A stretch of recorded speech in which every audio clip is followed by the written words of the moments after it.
দাঁড়াবো। আচ্ছা লালমনিরহাটের ভাইরা কথা বুঝতে পারলে আওয়াজ করে উত্তর দেন। বিশ্বনবী যদি কারো বিপক্ষে দাঁড়ায় কিয়ামতের দিন, আই রিপিট, আমি আবারও বলছি, বিশ্বনবী যদি কিয়ামতের দিন কারো বিপক্ষে দাঁড়ায়, ও তো সেলসেলায়া জান্নাতি, তাই না? জান্নাতি না? যে নবীর সুপারিশ ছাড়া জান্নাতের গেটও দেখা যাবে না, ওই নবী যদি বলে তোর বিপক্ষে আমি বাদী হয়ে দাঁড়াবো, ওই জান্নাতে আর ঢোকার কোনো সুযোগ আমাদের থাকবে? এখানেই শেষ না আমার প্রিয় লালমনিরহাটের ভাইয়েরা, এখানেই শেষ নয়। বিশ্বনবী বলেন মান কাতালা মুআহাদান, বুখারীর বর্ণনা, মান কাতালা মুআহাদান লাম ইয়ারাহ রাইহাতাল জান্নাহ। কেউ যদি, কোনো মুসলিম যদি অন্যায়ভাবে কোনো সংখ্যালঘুকে হত্যা করে, কোনো হিন্দুকে হত্যা করে, কোনো বৌদ্ধরে হত্যা করে, অন্যায়ভাবে কোনো মুসলিম যদি কোনো সংখ্যালঘুরে হত্যা করে, জান্নাতে যাওয়া তো দূরের কথা, ওই মুসলিম জান্নাতের ঘ্রাণও পাবে না। সেই বুখারীর বর্ণনা, মান কাতালা মুআহাদান লাম ইয়ারাহ রাইহাতাল জান্নাহ ওয়া ইন্না রিহাহা লা ইউজাদু মিন মাসিরাতি 40 আমা। যে জান্নাতের ঘ্রাণ 40 বছর দূরের রাস্তা থেকেই পাওয়া যায়। সুবহানাল্লাহ পড়েন। প্রিয় ভাইরা, এখান থেকে জান্নাতে পৌঁছতে লাগবে 40 বছর। এত দূর, কত বছর? সবাই বলেন কত বছর? এখান থেকে জান্নাতে পৌঁছতে লাগবে 40 বছর। এত দূরে থাকতেই জান্নাতের ঘ্রাণ আপনার নাকে এসে ধাক্কা মারবে। বিশ্বনবী বলেন, যে ব্যক্তি কোনো সংখ্যালঘুকে হত্যা করে, জান্নাতের ঘ্রাণ তো পাবেই, জান্নাতে তো ঢুকতে পারবেই না, জান্নাতের ঘ্রাণও তার নাকে লাগবে না। পড়েন না আউযুবিল্লাহ। তাহলে সংখ্যালঘুদের ব্যাপারে ইসলামে অধিকার দেয়া আছে না নাই? লালমনিরহাটের ভাইয়ের আওয়াজ করে বলেন, আমার সংখ্যালঘু হিন্দু ভাইদের রাইটস, অধিকার আমাদের ইসলামে প্রোটেক্টেড আছে না নাই? এখানেই শেষ না। বিষ্ণু ইসলাম আপনার অমুসলিম প্রতিবেশীর সাথে ভালো আচরণ করতে বলেছে।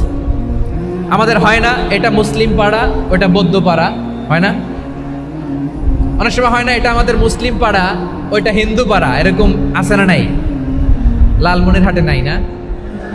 আছে? হিন্দু যদি আপনার প্রতিবেশী হয় কি করবেন? ওরে কষ্ট দিবেন নাকি? কেন? ও তো হিন্দু, ও তো আমার আল্লাহরে ডাকে না, ওরে কষ্ট দিলে জায়েজ হবে না? খবরদার। বিষ্ণু ইসলাম বলেন, মান কানা ইউমিনু বিল্লাহ ওয়াল ইয়াউমিল আখির ফালিউকরিম জারাহ। যে আল্লাহ বিশ্বাস করে আর আখিরাতে বিশ্বাস করে, সেজন্য প্রতিবেশীর সাথে ভালো আচরণ করে। সুবহানাল্লাহ। কলিজা জুড়ায় যায় না আমার নবীর কথাগুলো শুনলে? যে আল্লাহ বিশ্বাস করে, যে আখিরাতে বিশ্বাস করে, সেজন্য প্রতিবেশীর সাথে ভালো আচরণ করে। এখানে বলছে মুসলিম প্রতিবেশী, বলছে নামাজি প্রতিবেশী, বলছে আল্লাহওয়ালা প্রতিবেশী, বলছে না। প্রতিবেশী আস্তিক হোক নাস্তিক হোক, প্রতিবেশী মুমিন হোক মুশরিক হোক, প্রতিবেশী হইলেই তার সাথে ভালো আচরণের দরকার আছে না নাই? আমার প্রিয় লালমনিরহাটের ভাইয়েরা, বিষ্ণু ইসলাম ওনার ইহুদি প্রতিবেশীদের দেখাশোনা করতেন। আওয়াজ না শোনা যাক, আমারও তো দেখা যায়, আমারও তো দেখা যায়। তাকায় থাকেন, তাকায় থাকলে সওয়াব হবে। কোরআনের কথা যেখান থেকে হয় এদিকে তাকায় থাকলেই বরকত। তাকায় থাকেন। জি জি, মাইক, আমি তো আর মাইক ঠিক করতে আসি না এদিকে, এই মাইক ঠিক করব, ওই মাইক ঠিক করব, ওদিকে পাইলট বলবে হুজুর চলে আসেন। জি বসুন, বসুন, মাশাআল্লাহ। হ্যাঁ, খুব শান্ত, ঠিক আছে। পুলিশ ভাইরা না খেয়ে দিনরাত আপনারা যাতে সুশৃঙ্খল একটা প্রোগ্রাম উপহার পান, এটাই চেষ্টা করতেছে। আপনাদেরকে কষ্ট দিতে আসে নাই, একটু একটু সহযোগিতা করেন। জি মাশাআল্লাহ। হ্যাঁ, ঠিক আছে। আমার প্রিয় ভাইরা, প্রতিবেশী আস্তিক হোক নাস্তিক হোক, মুসলিম হোক হিন্দু হোক, তার সাথে ভালো আচরণ করতে হবে। বিষ্ণু ইসলাম ওনার ইহুদি প্রতিবেশীর বাসায় যেতেন। কোন প্রতিবেশী? ইহুদি। আওয়াজ করে বলেন, কোন প্রতিবেশী? ইহুদি। এক ইহুদি কিশোর বিষ্ণু ইসলামের খেদমত করতে, ইহুদি ছেলে আমার নবীর খেদমত করতো, তারা ছিল নবীর প্রতিবেশী। তো অনেক দিন হয় ইহুদি ছেলেটা আসে না। বিশ্বনবী খোঁজ দিলেন, ঘটনা কি? একটা ইহুদি ছেলে না আমার খেদমতে আসতো, ছেলেটা কই? খোঁজ নিয়ে জানলেন ছেলেটা অসুস্থ। বিষ্ণু ইসলাম ওই ইহুদির বাড়িতে চলে গেলেন ওই ছেলেটাকে দেখা করার জন্য, ভিজিট করার জন্য। সুবহানাল্লাহ পড়বেন না? গেলেন, যে দেখে ইহুদি ছেলেটা মুমূর্ষ, যান যান যায় যায় ভাব, বিছানায় পড়ে আছে, তার বাবা দাঁড়ানো। বিশ্বনবী তার মাথার পাশে বসলেন, মাথায় হাত বুলিয়ে দিলেন, আর ছেলেটাকে বললেন আসলিম, হে ইহুদি ছেলে আসলিম, ইসলাম ধর্ম গ্রহণ করো। তো ছোট্ট ছেলে ভাবে আমরা ইহুদি, এখন ইসলাম ধর্ম গ্রহণ করলে আব্বা যদি বকা দেয়, ফানাযারা ইলা ওয়াজহি আবি, ছেলেটা তার বাবার চেহারার দিকে তাকালো, দেখে আব্বা কি কয়। আব্বা যদি বলে তাইলে ইসলাম ধর্ম গ্রহণ করো। ইহুদি ছেলেটা তার বাবার দিকে যখন তাকালো, ওর বাবা বলে আতি আবুল কাসিম, আবুল কাসিম যা বলে তাই করো। আবুল কাসিম হচ্ছে বিষ্ণু ইসলামের একটা কুনিয়াত, উপনাম। আমার রাসূলের বড় ছেলের নাম ছিল কাসেম। যেমন দেখবেন আমাদের এলাকায় কারো ছেলের বড় ছেলের নাম যদি হয় আব্দুল্লাহ, এরা আব্দুল্লাহর বাপ বলে ডাকে। কারো বড় মেয়ের নাম যদি হয় ফাতেমা, এরা কি ডাকে? ফাতেমার বাপ বলে না? তো বিষ্ণু ইসলামের বড় ছেলের নাম ছিল কাসেম। ইহুদি বাবা বলল আতি আবুল কাসেম, আবুল কাসেম যা বলে তাই শোনো, মানে মোহাম্মদ যা বলে তাই শোনো। এই কথা শুনে ছেলে সাহস পাইছে, ছেলে আবার পড়তে আরম্ভ করলো আশহাদু আল্লাহ ইলাহা ইল্লাল্লাহ ওয়া আশহাদু আন্না মুহাম্মাদার রাসূলুল্লাহ, পড়েন আল্লাহু আকবার। বিশ্বনবীর আহ্বান শুনে ওই আহ্বানে সাড়া দিয়ে ইহুদি ছেলে শাহাদা পড়ে মুসলমান হয়ে গেল। তার হৃদয়টারে ঈমানের নূর দিয়ে আলোকিত করে দিল কে? প্রিয় ভাইরা, এবার রাসূল সাল্লাল্লাহু আলাইহি ওয়াসাল্লাম বের হয়ে আসলেন ঘর থেকে, আর বললেন আলহামদুলিল্লাহিল্লাযী আনকাযাহু মিনান নার, প্রশংসা সে আল্লাহর যে আল্লাহ জাহান্নামে চলে যাচ্ছিল প্রায় এমন একটা লোককে মুহূর্তের মধ্যে কালেমায়ে শাহাদাতের বদৌলতে জান্নাতি বানায় দিলেন। আওয়াজ করে পড়েন সুবহানাল্লাহ। এই হাদিস থেকে আমরা কি শিখলাম? What is the moral of the story? এক নম্বর স্টোরি হলো, প্রতিবেশী ইহুদি হোক হিন্দু হোক, যাবেন, সুসম্পর্ক রাখবেন, উপহার দিবেন, বিপদে পাশে দাঁড়াবেন, তাইলেই তো আপনাদের প্রতি, মুসলমানদের প্রতি তারা আকৃষ্ট হবে, ঠিক কিনা বলেন? আপনি যদি হিন্দুদের সাথে বৌদ্ধদের সাথে নাই মিশেন, নাস্তিকের কাছে নাই যান, তো ইসলামের সৌন্দর্যটা ওরা বুঝবে কেমনে? আমার অনেক হিন্দু পরিচিত ভাই আছে, ওরা আমাদের ইফতারির প্রোগ্রামে এসে একসাথে ইফতারি করে। অনেক মদখোর আমার সাথে বসে একসাথে ডিনার করে, হাফ প্যান্ট পরা, গলায় স্বর্ণের চেইন, হাতে স্বর্ণের ব্রেসলেট, আইসা আমার সাথে ডিনার করছে, আছে এরকম। গাঁজাখোর, আমি বলি আসো, welcome welcome to my dinner, আসো বসো, বসলেই তো আমি ওর ডিএনএ, চিন্তার ডিএনএ চেঞ্জ করে দেওয়ার সুযোগ পাবো। চিল্লায় বলো ঠিক কি না? আসতে হবে আমার কাছে। Hour door is open, the door of Islam is open 24/7। সব সময় আমাদের ইসলামের দরজা আমার অমুসলিম ভাইদের জন্য খোলা আছে না নাই? এই হাদিস থেকে দুইটা শিক্ষা। এক নম্বর শিক্ষা, প্রতিবেশী মুসলিম হোক অমুসলিম হোক, যান, অসুস্থ হইলে একটু আপেল নিয়ে যান, আঙ্গুর নিয়ে যান, কমলা নিয়ে যান, তাদের সাথে ভালো আচরণ করেন। ইসলামের বিউটি দেখে, সৌন্দর্য দেখে অবাক হবে, নসিব ভালো হলে কোনোদিন কালিমা পড়ে মুসলমান হয়ে যাবে, ঠিক কিনা বলেন? তাহলে অমুসলিমের সাথে ভালো সম্পর্ক। বিশ্বনবী ইহুদির বাড়িতে গেলেন, ইহুদির বাড়ি, আর আমার মুসলমান ভাই আমার কাফের বলে, এরকম আছে না নাই? মুসলিমরা দেখতে পারে না, সহ্য করতে পারে। বিশ্বনবী সাল্লাল্লাহু আলাইহি ওয়াসাল্লাম ইহুদির বাড়িতে গেলেন, এটা একটা শিক্ষা। আরেকটা শিক্ষা হলো, ভাইরা ধাক্কা মেরে এসে সামনে এসে কি লাভ? প্রোগ্রাম তো শেষ হচ্ছে, এখনই শেষ হচ্ছে। তো এই যে আমাদের বকশি ভাই ওয়াদা নিল, হাত তোলালো, মিম বলে এত কথা বলল, তো আমি জেলায় জেলায় যেয়ে খালি হাত নাড়াই তোমাদের জন্য নাকি? হ্যাঁ, হাত নাড়াই শুধু। এই ধাক্কাইতে ধাক্কাইতে এদিকে এসে হাত নাড়াইতেছে, হয়েছে তো, দেখলাম তো, ঠিক আছে, মাশাআল্লাহ, অনেক সুশৃঙ্খল, অন্যান্য যে কোনো জেলার জন্য সুশৃঙ্খল। আমার দিকে তাকাও, আমার দিকে তাকাও, ঠিক আছে। এই যে দাঁড়িয়ে আছে, একটা ছেলে নড়ে না, দেখছেন? মাশাআল্লাহ মাশাআল্লাহ মাশাআল্লাহ। হ্যাঁ, এইভাবেই। আর কয়েকটা মজাদার কথা আছে, শোনো। এই হাদিস থেকে আমাদের শিক্ষা হলো, আমার প্রতিবেশী যেই ধর্মের হোক আমি সম্পর্ক রাখবো। অসুস্থ হলে যাব, কি বলেন ভাইরা? যাবেন না? যাবেন না আপনারা? আচ্ছা, 2 নম্বর শিক্ষা হলো, বিষ্ণু ইসলামের খাদেম ছিল ইহুদি, এতদিন খেদমত করলো, একদিনও বিশ্বনবী ওরে কালিমার দাওয়াত দেয় নাই। কারণ কি? বিশ্বনবী একটা ভালো সময়ের অপেক্ষা করতেছিলেন, প্রপার টাইমিং। দাঈর কাজ হচ্ছে দাঈ ইলাল্লাহ, সে হচ্ছে সুযোগ সন্ধানী। দাঈ সুযোগ খোঁজে, কখন দাওয়া দিলে ব্যাটে বলে হবে, ঝোপ বোঝে কোপ মারে, ঠিক কিনা বলেন? বিষ্ণু ইসলাম ভালো সময়ের অপেক্ষা করতেছিলেন, দেখি ভালো সময় আসুক আসুক আসুক আসুক। আস্তে আস্তে এমন সময় আসছে, ছেলে এবার মুমূর্ষ। অসুস্থ ব্যক্তির হৃদয় অত্যন্ত নরম থাকে। হসপিটালে যখন কেউ যায় তার হৃদয়টা বড্ড নরম থাকে, মৃত্যুর ভয়ে তার অন্তরটা নরম থাকে, ঠিক কিনা বলেন? এই প্রপার টাইমিং এর অপেক্ষা করতেছিলেন। যখনই টাইমিং পেয়েছেন দাওয়াত দিলেন, পড়ো লা ইলাহা ইল্লাল্লাহ, সুবহানাল্লাহ পড়েন সবাই। তাহলে ইসলাম অমুসলিম প্রতিবেশীর সাথে ভালো আচরণ করতে বলে। ইসলাম অমুসলিম মাতা পিতার সাথেও ভালো আচরণ করতে বলে। মাতা পিতা যদি অমুসলিম হয় তারা ফেলে দিতে পারবেন? পারবেন? পারবেন? আমার লালমনিরহাটের ভাইরা, অনেক হিন্দু ছেলে আমাদের হাতে শাহাদা পড়ে মুসলিম হয়, কিন্তু ওর মা মুসলমান হয় নাই, বাবাও হয় নাই। এরকম আছে না নাই? তো ও হয়েছে মুসলিম, মা বাপ হিন্দু, এখন মা বাপ কি বাদ? হ্যাঁ, মা বাপ বাদ দেয়া যাবে? যেই মা আপনারে 9 মাস 8 মাস পেটে ধারণ করলো, আপনার মায়ের নার ছেঁড়া ধন, আপনি ওই মারে বাদ দিতে পারবেন? যে মায়ের বুকের তাজা দুধ খেয়ে আপনি আজকে বাড়ন্ত তাজা তরতাজা, ওই মারে বাদ দেয়া যাবে? মায়ের এক ধারে দুধের দাম, কাটিয়া গায়ের চাম, পাপুষ বানাইলে ঋণের শোধ হবে না, এমন দরদি ভাবে কেউ হবে না আমার মাহা গো। মায়ের এক ধারে দুধের দাম, কাটিয়া গায়ের চাম, পাপুষ বানাইলে ঋণের শোধ হবে না, এমন দরদি ভাবে কেউ হবে না আমার মাহা গো। ঠিক কিনা? মাকে তো বাদ দেয়া যায় না। وَقَضَى رَبُّكَ أَلَّا تَعْبُدُوا إِلَّا إِيَّاهُ وَبِالْوَالِدَيْنِ إِحْسَانًا। আল্লাহ বলে অবধারিত দুইটা ভার্ডিক্ট তোমাদের জন্য, এক আল্লাহর ইবাদত করবা আর মা বাবার প্রতি ইহসান করবা। আদেশটা কার? মা বাবার প্রতি ইহসান করতে হবে।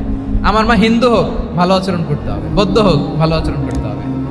আমার যে সমস্ত হিন্দু ভাইয়েরা মুসলিম হয়েছ, তোমাদের মা বাবা এখনো মুসলমান হয় নাই, তাদের সাথে ভালো আচরণ করতে হবে। আপনাদের খেদমত নিজে করতে হবে অথবা খেদমতের ব্যবস্থা করাই দিতে হবে। মান্থলি যে খরচ লাগে এটা দিতে হবে।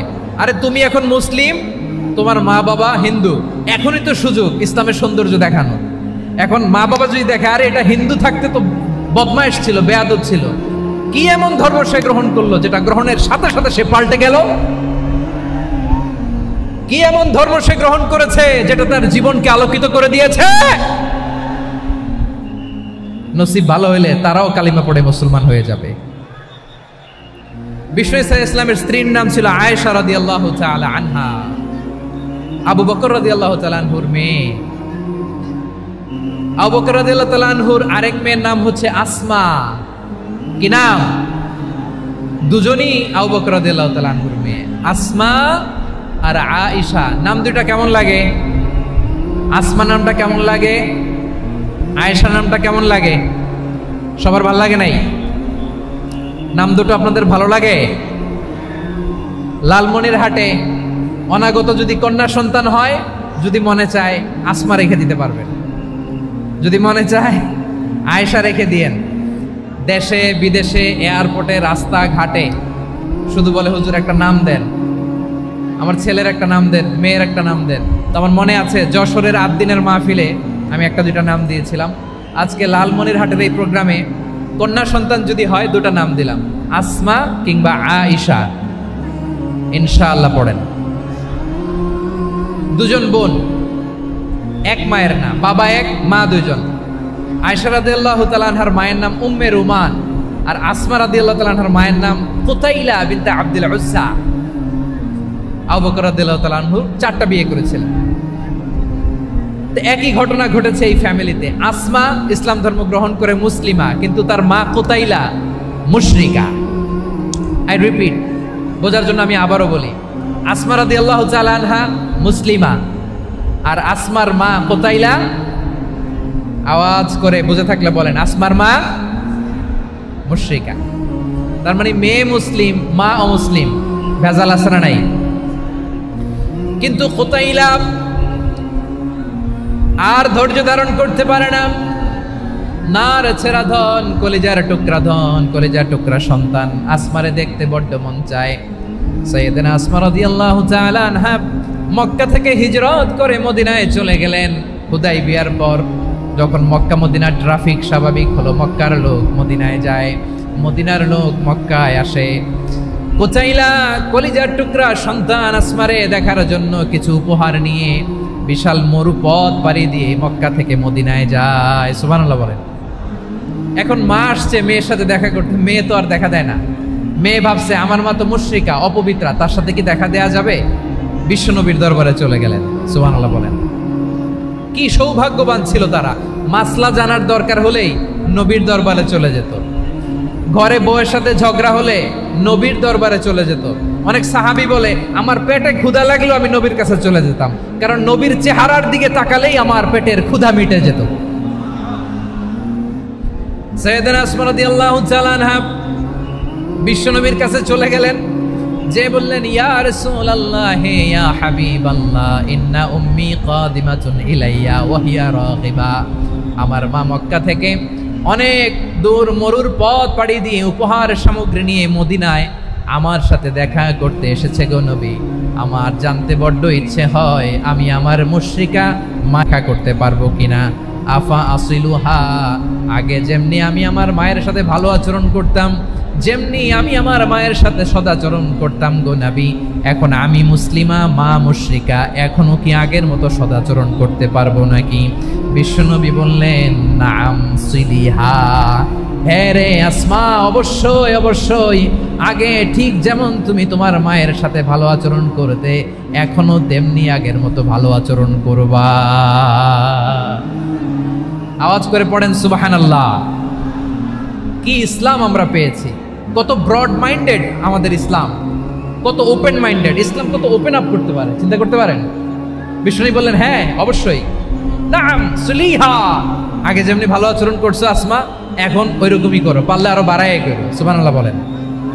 তাহলে আমার যে হিন্দু ভাইয়েরা হিন্দু বোনেরা ইমানের বদৌলতে দৌলতে আপনি ধন্য হয়েছেন, আপনার আম্মা আব্বা এখনো মুসলমান হয় নাই, তাদের জন্য দোয়া করেন, তাদের জন্য দোয়া করেন, আল্লাহ যেন তাদেরকেও ইমানের দৌলত দান করে।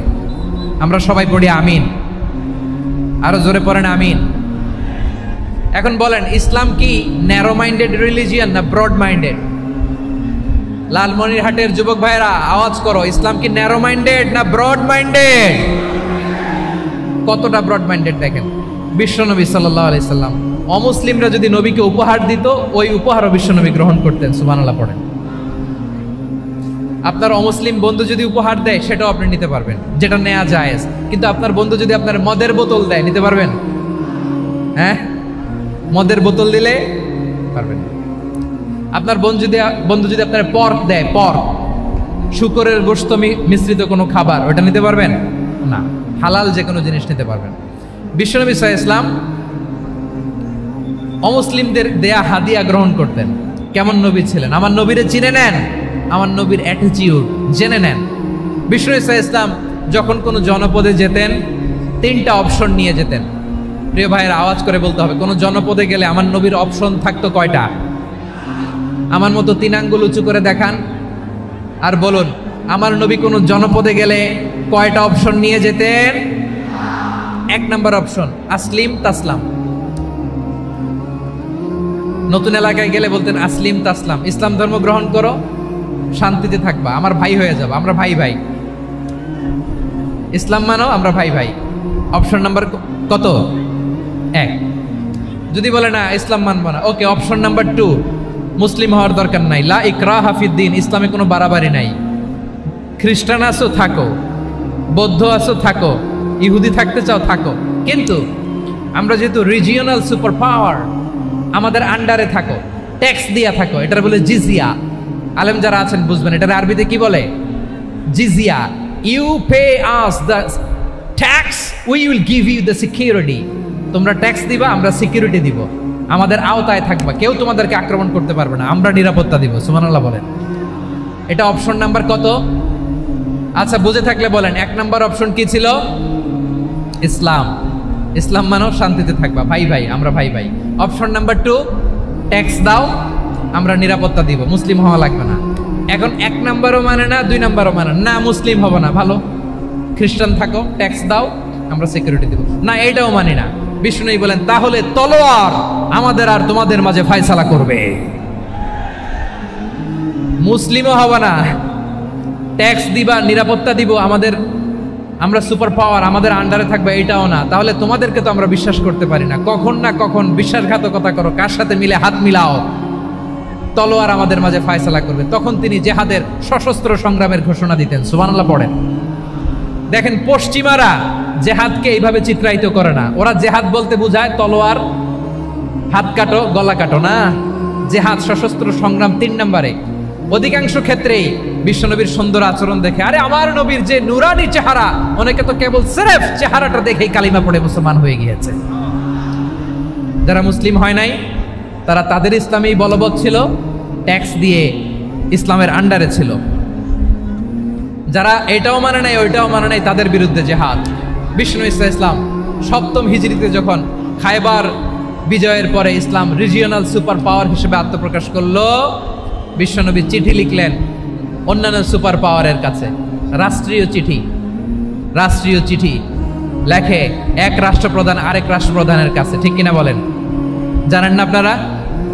এই যে 24-এর ছাত্র নাগরিক অভ্যুত্থানে, এই অভ্যুত্থান যখন শুরু হয়, আমি তখন সাউথ আফ্রিকাতে, একটা স্ট্যাটাস দিয়েছিলাম, কোটা নয় গোটা দেশ সংস্কার করা লাগবে। শুধু বাংলাদেশ নয়, সারা বিশ্বের বাংলা ভাষাভাষী লোকেরা এই আন্দোলনের সাথে সমর্থন তারা করেছে, এটাকে সাপোর্ট করেছে, তারা সমর্থন দিয়েছে। আমাদের ইউনাইটেড আরব আমিরাতের বাংলাদেশি ভাইয়েরা তারা সেখানে রাস্তায় নেমে এসেছিল, জানেন? ওইখানে ডেমনস্ট্রেশন করা যায় না, সেখানকার সরকার তাদেরকে যাবজ্জীবন দিয়েছিল। তখন আমাদের এই যে প্রধান উপদেষ্টা ডক্টর মোহাম্মদ ইউনূস সরাসরি G2G বলে, এটারে G2G, government to government, G2G, উনি চিঠি লিখলেন যে তাদেরকে, ইউর হাইনেস, হে সম্মানিত আমির, আপনি আমার এই চিঠির কারণে আমার সম্মানে এই 53 জন বাংলাদেশিকে মাফ করে দেন। এই চিঠির বদৌলতে বেকসুর খালাস পেয়ে গিয়েছিল আমাদের ভাইরা, জানেন না এই ঘটনা আপনারা? তাহলে গভর্নমেন্ট টু গভর্নমেন্ট চিঠি দেওয়া হয়।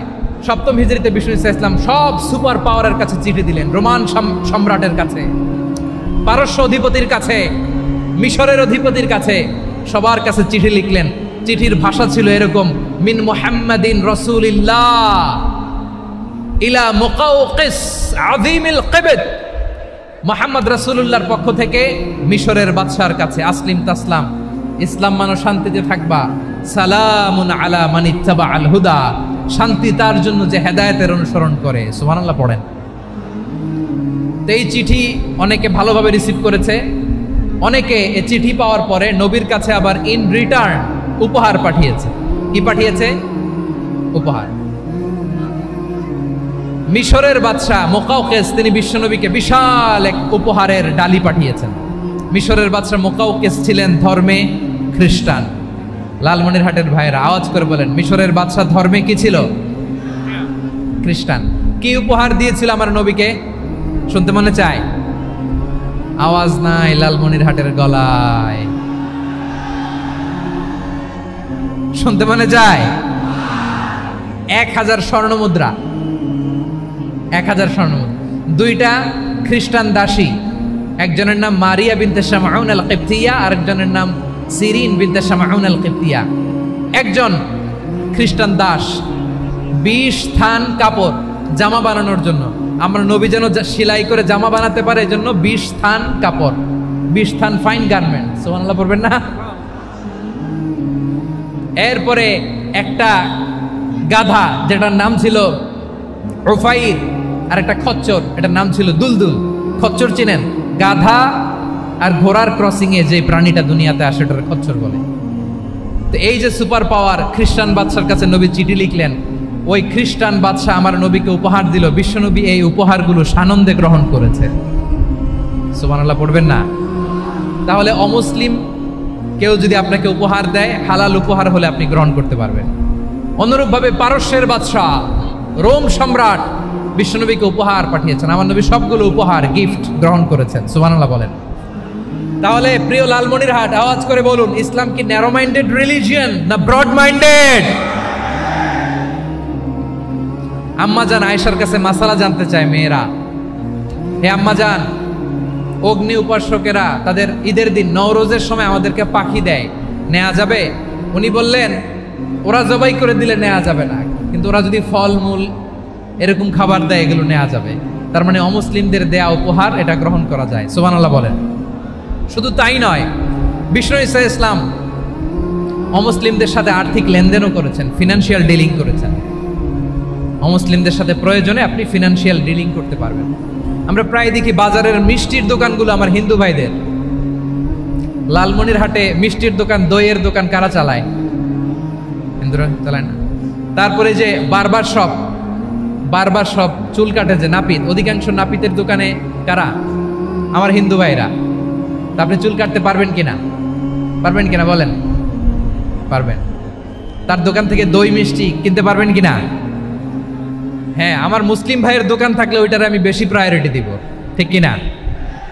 কিন্তু যদি তাদের সার্ভিস নিতে চান, প্রোডাক্ট নিতে চান, পারবেন। তার দলিল সহিহ বুখারী, আম্মা জান আয়েশা রাদিয়াল্লাহু তাআলা আনহা বলেন, ইশতারা রাসূলুল্লাহ সাল্লাল্লাহু আলাইহি ওয়াসাল্লাম মিন ইয়াহুদিয়িন তুআমান ওয়া রাহানাহু দিরআহু মিন হাদিদ। রাসূল সাল্লাল্লাহু আলাইহি ওয়াসাল্লাম এক ইহুদির কাছ থেকে, কার কাছ থেকে? সবাই বলে নাই কার কাছ থেকে? আমার নবী, পেয়ারা নবী এক ইহুদির কাছ থেকে জব কিনেছিল, জব, বার্লি, যেটা দিয়ে রুটি বানায়। ওই জবের দাম দেওয়ার টাকা পয়সা নবীর কাছে ছিল না, ফলে নবী ওনার একটা পোশাককে মর্গেজ রেখেছিলেন, মর্গেজ, বন্ধক, যে এখন এটার দাম দিতে পারবো না, কয়েক কেজি বার্লি নিয়ে যাই আর বন্ধক হিসেবে আমার জামাটা রেখে গেলাম, যেই দিন দাম দিব ওই দিন জামাটা ছুটায় নিয়ে যাব। সুবহানাল্লাহ পড়বেন না? বাকিতে নিছিলেন, বাকিতে। দিরআহু মিন হাদিদ, লোহার তৈরি বর্ম, মানে যুদ্ধের পোশাক, লোহা দিয়ে বানানো। বিষ্ণুনবী বললেন, কয়েক কেজি জব দাও, টাকাটা পরে দিব, এখন টাকা নাই, বন্ধক হিসেবে, মর্গেজ হিসেবে আমার জামা রেখে গেলাম, যখন টাকা দিব জামা ছুটায় নিব। আওয়াজ করে বলতে হবে সুবহানাল্লাহ। এ থেকে বোঝা গেল অমুসলিমদের সাথে ফিনান্সিয়াল ডিলিং করা যায়, অর্থনৈতিক লেনদেন করা যায়, কেনাবেচা করা যায়, প্রোডাক্ট কেনা যায়। এমনকি আমাদের মসজিদে নববীতে বারান্দায় আপনারা একটা অটোমেটিক ফ্লাইং আমব্রেলা দেখছেন?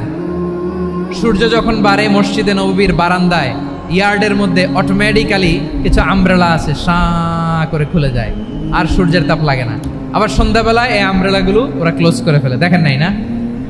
দেখছেন?